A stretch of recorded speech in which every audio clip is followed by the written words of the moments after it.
ಆಸ್ಟ್ರೇಲಿಯಾದ ಬೌಂಡಿ ಬೀಚ್ನಲ್ಲಿ ಶೂಟೌಟ್ ಪ್ರಕರಣ ಆಯ್ತಲ್ಲ. ಗುಂಡು ಹಾರಿಸಿದಂಥ ಇಬ್ಬರು ಉಗ್ರರಲ್ಲಿ ಒಬ್ಬ ಹೈದರಾಬಾದ್ನವನು ಅಂತ ಗೊತ್ತಾಗಿದೆ.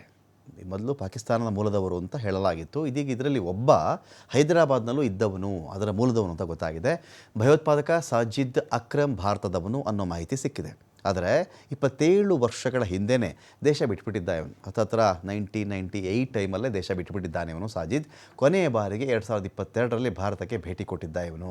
ಆದರೆ ಅವನು ಇನ್ನೂ ಕೂಡ ಭಾರತೀಯ ಪಾಸ್ಪೋರ್ಟನ್ನು ಇಟ್ಕೊಂಡಿದ್ದಾನೆ. ಅವನ ಬಳಿ ಭಾರತೀಯ ಪಾಸ್ಪೋರ್ಟ್ ಪೊಲೀಸರಿಗೆ ಸಿಕ್ಕಿದೆ. ಹೈದರಾಬಾದ್ನಲ್ಲಿ BCom ಮುಗಿಸಿ ಆಸ್ಟ್ರೇಲಿಯಾಗೆ ತೆರಳಿದ್ದ. 1998ರಲ್ಲಿ ಉದ್ಯೋಗವನ್ನು ಅರಸಿ ವಿದ್ಯಾರ್ಥಿ ವೀಸಾದ ಮೇಲೆ ಹೋಗಿದ್ದ ಇವನು. ಅದಾದ ಮೇಲೆ ಯುರೋಪಿಯನ್ ಮೂಲದ ಮಹಿಳೆಯನ್ನು ಮದುವೆ ಆಗಿದ್ದ.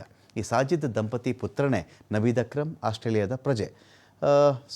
ಸಾಜಿದ್ ಜೊತೆ ಸೇರಿಕೊಂಡು ಇವನು ಕೂಡ ಗುಂಡು ಹಾರಿಸಿದ್ದಾನೆ. ಇದರಲ್ಲಿ ಪೊಲೀಸರ ಗುಂಡಿಗೆ ಸಾಜಿದ್ ಹತನಾದರೆ ಪುತ್ರ ನವೀದ್ ಆಸ್ಪತ್ರೆಗೆ ಸೇರಿಕೊಂಡಿದ್ದಾನೆ.